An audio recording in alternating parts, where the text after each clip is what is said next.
guys. Welcome to episode 5 of Fangirl Therapy Podcast. I'm Anna. And I'm Meg. And welcome.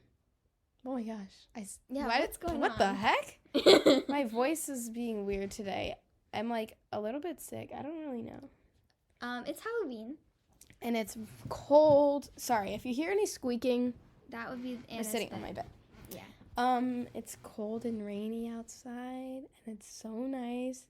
It's very it's very so October happy. Halloween spooky I'm so weather. happy. It's like spooky weather, and I'm gonna watch some spooky movies tonight, and it's like Halloween vibes, and I just love Halloween. I think Halloween is my favorite holiday, to be honest with you guys. So today we are gonna start doing something a little bit different. Yeah. At the end of every month, we are going to be doing a recap of all the things that happen with music, pop culture that month. Like music related stuff, but just like general, like events and stuff that we just like feel like we want to talk about. Yeah. Things that happen. Yeah, things that happen. So we want to kind of move towards like doing these types of episodes more, just because I feel like they're just fun to record. And honestly, this month I feel like stuff happened, but like there wasn't a ton of like huge stuff. But we did want to start now. So we're going to start off by talking about, well, actually you start off, Meg.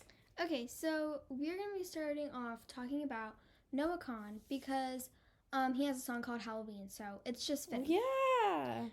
So basically, notes on him. He finished this last leg of his tour that he was just doing. I did not get to go. I wish. Well, actually, we were in Nashville the night after him, though. Yes, we were in Nashville the night after. And Jose was at his show. We would have had to miss 3 days of school to do that, and that just wasn't going to happen. So that didn't happen. Very sad that I couldn't go to that. I would love to see him live. He's like one of my top people. Even though I don't know enough of his music, like I just... Oh, yeah. He also released She Calls Me Back featuring Casey Musgraves. Love that song. Me too. I love Casey Musgraves. She's like my favorite country artist of all time. So I was, as you guys know, probably very excited about that. You were very excited about it. Yeah, I was really excited about it. So next we're going to talk about some new releases. So the new Drake album came out this month. I haven't fully listened to it yet. In fact, I haven't really listened to it yet, to be honest. I probably am not going to listen to it in full because like I don't really listen to his music that much anymore. Still a big thing that happened. Still a big thing. World. And like I feel like I've heard that it's good. I mean, I've definitely listened to some tracks, but not enough of it to like give an opinion. So that happened. And I know there was like it was supposed to be released before and then there was like a delay or something. I can't freaking remember. No, that happened. I don't remember. I remember like vaguely like I'm not like hearing caught up enough. So yeah, that's a new release. Another new release is Winner by Conan Gray, which I'm gonna let Meg talk about it because I don't really like follow his music enough, but it came out basically like today / like last night, like today like at midnight. Yeah. But like last night. Yeah, sorry, I know. If that makes sense. I know what you're saying. And didn't you say it got like leaked or something? Winner. So Conan released a snippet on TikTok to like promote it, like make videos with it before it came out, which like he does all the time. It's not uncommon for him. Yeah. And eventually got leaked on TikTok as a lot of songs do nowadays. And we honestly could make a whole episode on that. Yeah, we definitely could. He made a whole video about like how it was supposed to come out and he was so excited and then it got leaked, and he kind of implied that like it was really sad and like he was really sad about it, like as he should be. That would make me so upset. Yeah, exactly, because he worked so hard and then it's just like got leaked without him wanting it to. Yeah. I haven't listened to it in full yet, but I have heard like the chorus and stuff. And his I think it's worth noting that a lot of people aren't liking his new music lately. To me it's more electronic pop more than he has done in the past. Yeah, I definitely agree. Like I feel like before it was just kind of like just like it was a kid and his acoustic. guitar. Yeah, it was a little bit more acoustic. And I feel like some people, that's just like a general thing where like when someone moves away from the like personal stuff that seems a little bit more like personal, like, you know, he's just sitting down like doing covers in his room and stuff. and now moving towards like more mainstream, like produced, poppy, I guess, radio. type stuff. Yeah, some people like don't seem to like that. That's just a general thing with a lot of artists. That's not to say that it doesn't make someone like talented at all. It's just like a matter of preference. Some people really like that kind of stuff. Other people really hate it. Yeah. I know a lot of his fans are like kind of like meh about it. Yeah. There was also the Louis Tomlinson Faith in the Future tour. Is that the end of it that just happened? No, he has been doing it for a while, and he's been in Europe, and he's going to Latin America soon.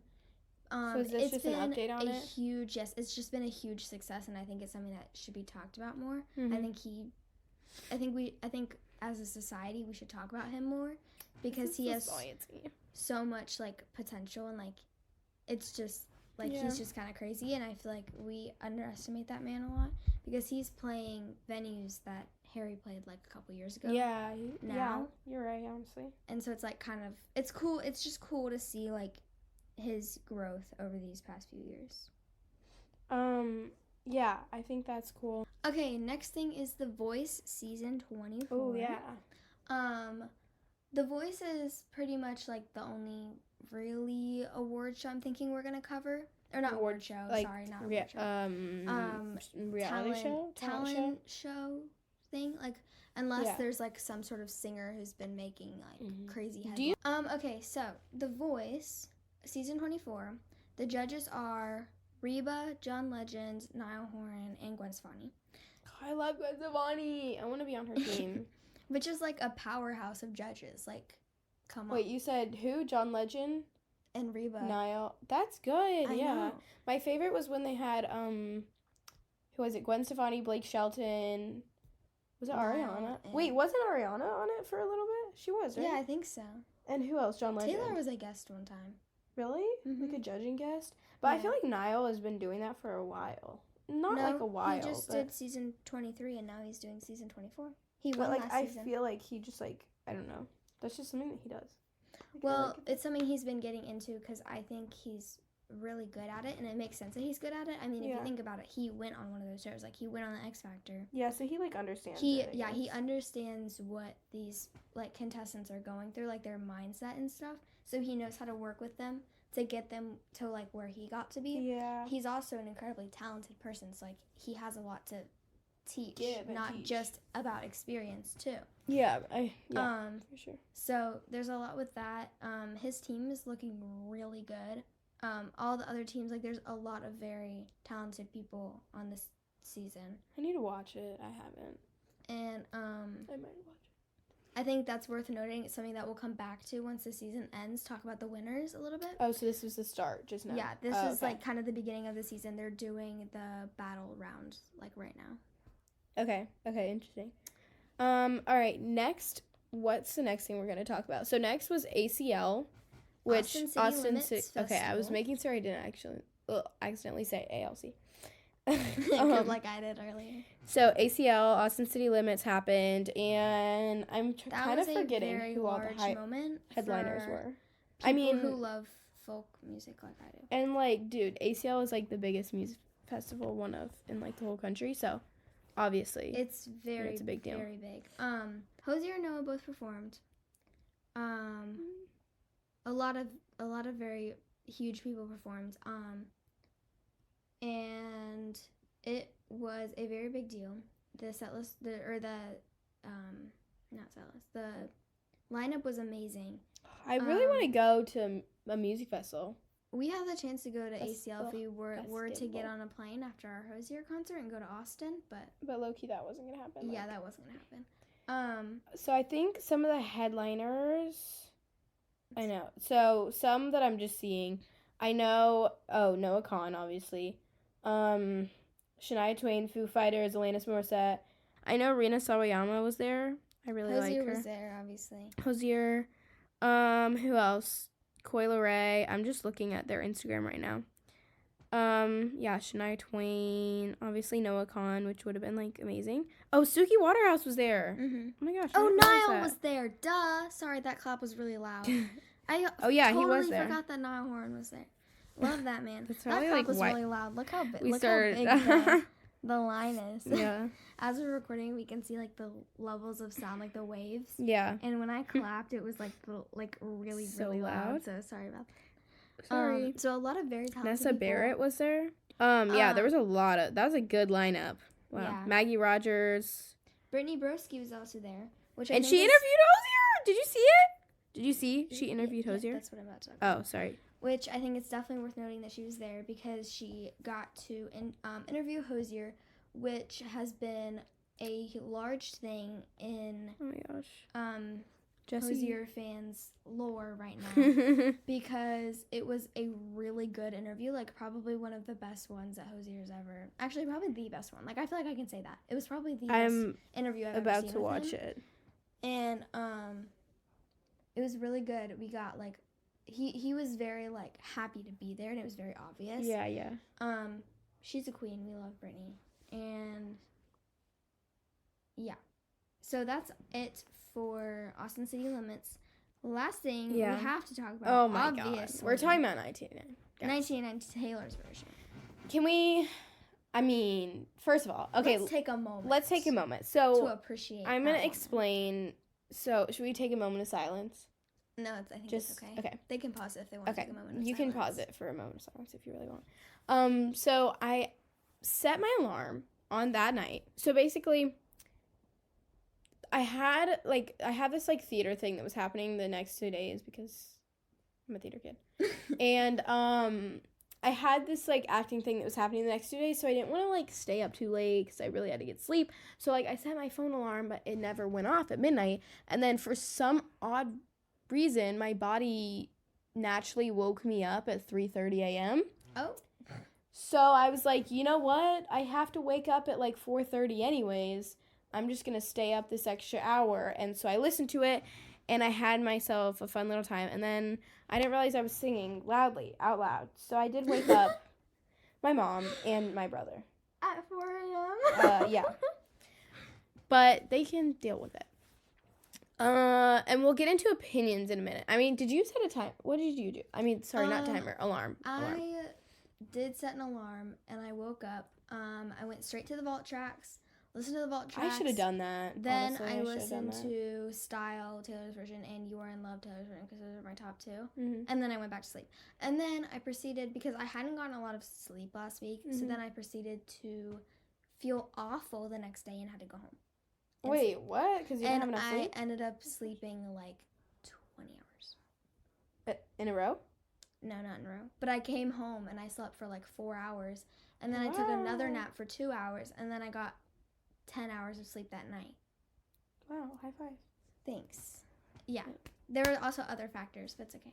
Yeah, It wasn't just the fact that I woke up late. I should have done that. I need to do that because I low-key got bored. Not that I don't like 1989, but like I have such a short attention span, let's be real. So I should have just gone straight to the vault and like listened to the rest. I was also sort of convinced that it wasn't just 1989. I wasn't totally convinced about the whole double album thing, but I was kind of convinced something was gonna happen at midnight too, like something. Bad Blood featuring Kendrick Lamar, which did happen that day. Did happen, but I thought something was gonna happen at night, which is why I woke up. I didn't really wake up just to listen to it because I think that sleep on a school night is more important. But like for some cases, like at midnights I woke up and then I woke up at 3 a.m. to figure out like what was going on with that, because that was like an obvious one. But like with 1989 it was like kind of like iffy. But I was like, I don't want to miss something. Like if something happens, whatever, I would be so sad if I missed it. That's how I feel too. So my overall opinion is I like it, but I feel like the new version just doesn't hit the same. I don't know why. Maybe I'm feeling what a lot of like Swifties have felt with the like new Taylor's versions, because I feel like with Speak Now and all that, like I didn't listen to those albums when they came out because like I wasn't really a Taylor fan at that point. But 1989 is so nostalgic for me, and like I don't know, but at the same time I want to listen to the Taylor's version. Like I feel like I should, you know what I mean? Yeah, and I think a lot of it, people don't understand how hard it is to reproduce something exactly the way it sounds. Like, do you understand how hard that is? You have to have the exact same guitar, the exact same tune that it was. Production. Also, some of the songs were not produced by Jack Antonoff. Yeah. It's insane how hard that is, and the fact that people are like, "Oh, this little tiny thing is wrong." It's different. It's so hard. Something is always going to be off. Yeah. And that's why I think like for a lot of people, especially for 1989, because of how like iconic it was, and like especially for Swifties our age, like high school Swifties more specifically, not older Swifties, is because like that was like the prime like growing up listening to Shake It Off. Like was like that song made me cry so much.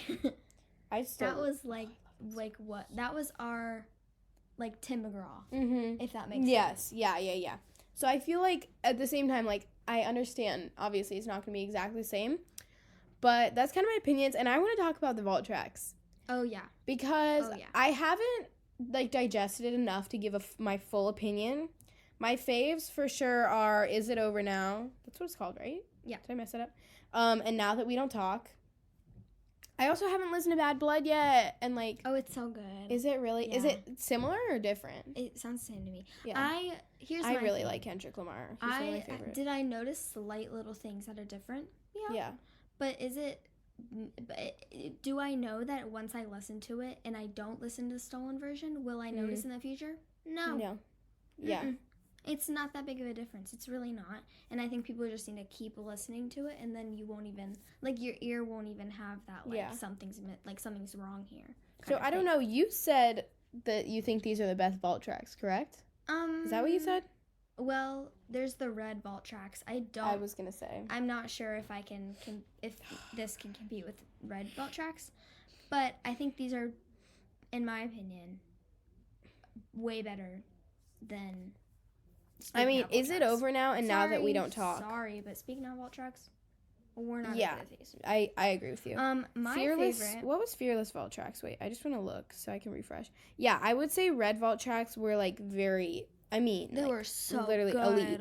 Like you have Nothing New, Babe, Message in a Bottle, like all of these ones. Think about me. All of these ones. Think about oh my me. god! Like these are like classics to me, and some of these songs I didn't realize were not on the original. Like it's hit after hit. You have Nothing New, Babe, Message in a Bottle, I Bet You Think About Me, Forever Winter.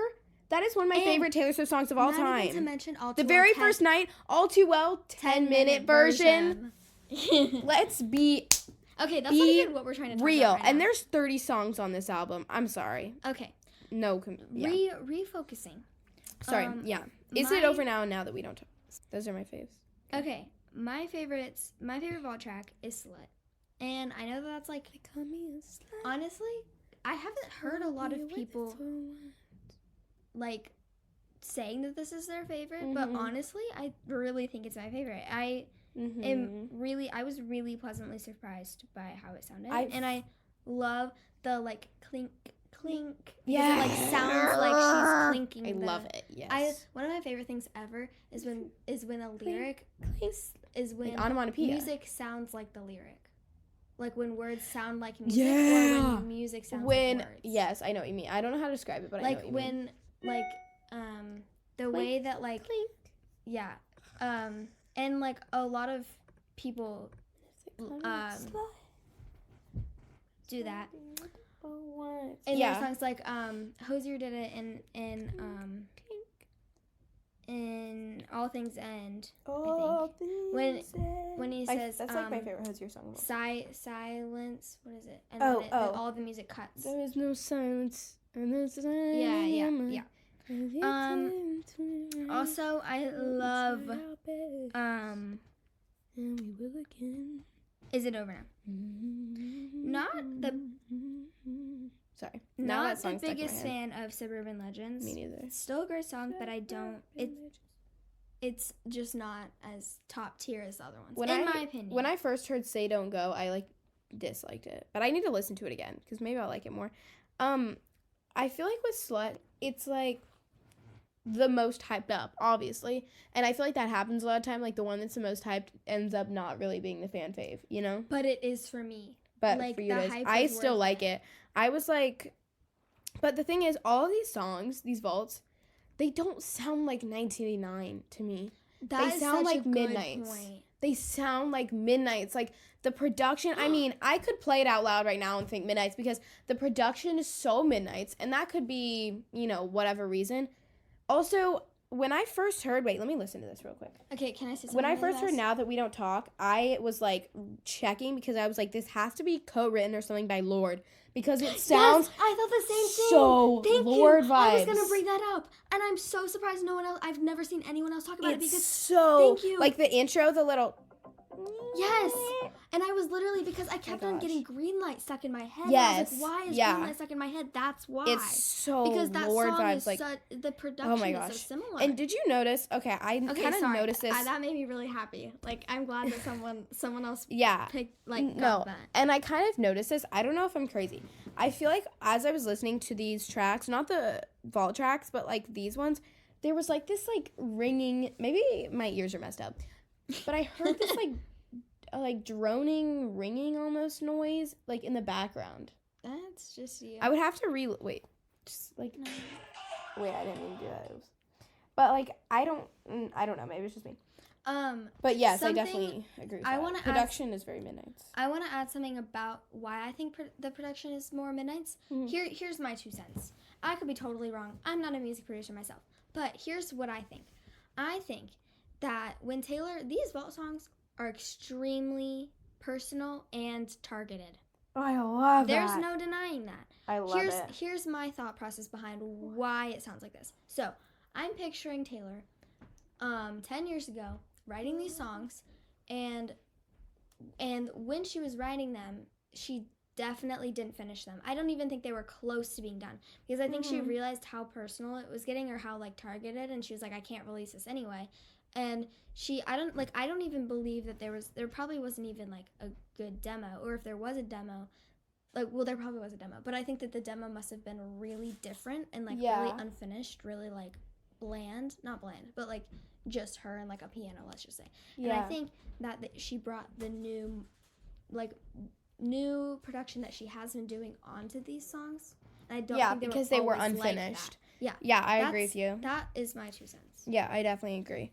Here's the thing, because this is extremely, extremely personal to me. Okay, Meg, I'm right here for you. I'm here for you. Okay, so, obviously, these songs are about Harry Styles. We know this. And we thought he was totally... Red blood, white snow, like... We thought he was totally safe from the whole, like John Mayer and Jake Gyllenhaalification, maybe? Yeah, right. And then some people decided to take it way too seriously and put him in the same category as them. I'm sorry, number 1. She is 4 years older than he is. When they dated, he was 19? So think about the difference of maturity in those two people. Mm-hmm. Think about the difference between a teenager and a not teenager.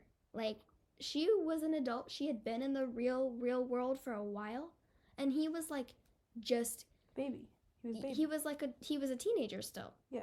Or maybe I don't know. He was very young. He was baby. Their level of the difference in their maturity was extreme, in my opinion, and that's why I don't think that it worked out. Here's the other thing. People were like, oh, he made all these mistakes. Whatever, I'm unfollowing him. He lost 100,000 followers. Oh my gosh. Yeah. Well, I think the thing is... Overnight. I think the thing is that this, so many of these songs, Out of the Woods, I'm trying to think of other ones, but I can't. Style? But, well, specifically Out of the Woods, I'm just going to use that as an example. It's literally talking about how, basically, there's nothing wrong, we love each other and all this stuff. There's nothing wrong with us, but it's there's so much pressure, and it's hard to find a time where there's not so much pressure, and basically the fact that they were both super public figures is kind of just what crumbled it. And I feel she says that very explicitly, so it can tell you it wasn't just him, Well, there's also the whole thing about them cheating on each other, which is a whole nother conversation. Oh yeah, low-key, I forgot about that. But I think that people forget that Taylor can also make mistakes. Yeah. I'm a fan. I would die on the hill. I would defend her with my life. But that doesn't mean that she hasn't also hurt someone. Less. Yes. And also it's songwriting. Like, that doesn't mean that's literally what happened. 10 years ago. Take a breath, please. Yeah. Like, can you calm yourself? I feel like you could say that about any of the guys that's gotten, like, kind of canceled. Because he didn't groom her like John Mayer did. Well, yeah, no, I'm not saying that. Like, I'm saying I feel like you... No. It makes me mad, though. I'm saying I feel like it's, like, everything that she writes about, we have to remember that, first of all, we don't know these people in person, and also, like, the things that she writes about, we don't know necessarily exactly what she was saying or trying to say. So I'm not saying, like... Yeah, we are in her head. Right. So I'm not saying, like, oh, well, John Mayer did nothing wrong because blah, blah, blah, blah, blah. Like, obviously, he freaking did. We know that. But I'm just saying, like, taking everything with a grain of salt and not being like, okay, just because this is the words written, this is literally exactly what happened. It's like, I feel like everyone just needs to take a breath and realize that, like, we don't actually know these people. And, like... And it's not like she, like, wants people to do that either. They're just taking She's just being honest. Far. And sure, like, I think she's allowed to write about his faults and stuff. Yeah. Yeah. But, like, I feel like we got to keep the same energy for everyone, which is why it's like, why are we... I don't know. I don't think he needs to be, like, brutally attacked. I think this is just, like, a separate thing from the whole Jake Gyllenhaal and John Mayer thing. I don't even think that it's comparable at all. Because... I really don't. No, and I agree with you. I'm kind of comparing it just because, but, like, yeah. But, yeah. And, like, yeah, I don't know. That's the whole thing. Yeah, it is a whole thing. And I think people are going to realize that soon. But I also think that, like, the people who are kind of like me and being like, why are you guys, like, unfollowing him? Like, that's so stupid. Yeah. Are also taking it a little bit too seriously because, like, I think they're taking the jokes that some people are making too far. Like, oh, I'm staying at mom's for a little while. Like, that whole joke. Yeah, like, true. They're, like, getting annoyed at that. That's just a joke. Mm-hmm. Calm down. I understand if it's, like, I think both sides need to chill out. And we need to just be like, okay, I'm a fan of both of them. It's fine. The music is good. Period. Yeah. End of story. Take a breath. I think it's also just in comparison to how we just had Speak Now, and that was, like, Taylor Lautner, and he, like, basically did nothing wrong, and that we know of. And so I feel like people just look at that as, like, a comparison, if that makes sense. That's a good point. But yeah, and then that also carries into the whole thing that Travis and Taylor are dating, which, like, I don't really, it's not that I don't care, but I also don't want to be, like, all annoying and, like, ooh, this is what happened and blah, blah, blah, and, like, speculating on everything, and, like, everyone's like, this is the one, they're getting married. And first of all, I don't know either of these people in real life, so let's be real. But, like, I don't know. I don't know what opinions I have to give about their relationship. I don't know either, other than NFL is doing too much. They're ruining it for both sides because they're annoying me. Football fans are annoyed that they're making it such a big deal. Taylor fans are annoyed that they're making it such a big deal because both sides are mad, like, at each other now. And it's just getting old. Division. It's more division. Like, do we really need this? Yeah, but also I think I don't know if it's real or not. I know a lot of her fans are like, oh my gosh, he's so perfect, they're so cute. Does it really make sense? Just think about it for a second. Isn't it a really smart move for them to be dating? Isn't it an extremely smart move? Yeah. Like, think about it. Just for a second. I'm not going to elaborate any further. Just think about it. I don't think it's PR, but it does. I'm not saying that it is either, but I'm just saying it's a very large possibility. And it's a very large possibility for it to be real too. But I'm just saying that, like, I think people need to realize that people are being way too, like, I don't know. They're making it a bigger deal than it is. Yeah, I kind of agree with you. And also, I think it's just because people want to capitalize on the fact that there's two giant stars from, like, two very separate... But she put him on the map, though. He's not even a giant... I mean, for football fans... You're about to lose. I'm kidding. For football fans, yeah. No, I agree with you, actually. But I didn't even know who he was until he played in the Super Bowl. And that's only because I have a brother. Yeah, I feel and a dad who, like, watch football and care about football. I wouldn't know who he was if they didn't talk about him. Okay, yeah. And, like, in that circle, and it's not to say that she's, like, the most internationally known celebrity ever, because she's not, but, like, in that way, like, a lot of people, I mean, I feel like every football fan probably knows who Taylor Swift is, because she's, like, literally huge, but I feel like not every fan might know who Travis Kelce is. So yeah, she definitely did. Especially I'm not gonna say fans. Yeah, I'm not gonna say like put him on the map because especially international fans because he was already there. But like she's introducing him to this fame, giant international amount of fans that she has. I mean, he gained 300,000 followers. Yeah, when she showed up at his football game. So, like, that counts for something. Right. That counts for something. And I don't want to get into how people are being, like, annoying about the whole thing. Yeah, I don't really either. I think it's just something that we should be mentioning, that it's a thing. Yeah, but it's not a war between football fans and Swifties. No, but, like, they're making it, though, which is why that's what I'm saying. It's like, guys, let's relax. So, yeah, we just... that was a funny episode. Yeah. So, yeah, I mean, that's kind of the end of the episode. But we... hope you guys enjoyed that one. Yeah, we'll be doing more. Yeah, let us know if you like these. We want to be doing more recaps. Hopefully next month is a little more exciting because this month was low-key a little bit dry. Yeah, the only thing that was like really exciting was 1989, which overall I liked 1989, but like it was a tiny bit like lackluster to me.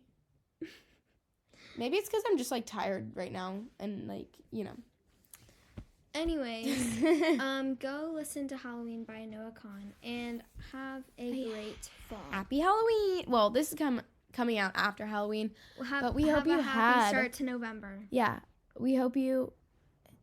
Yeah. Yeah. Bye, okay. Guys. Bye, guys. See you in the next one.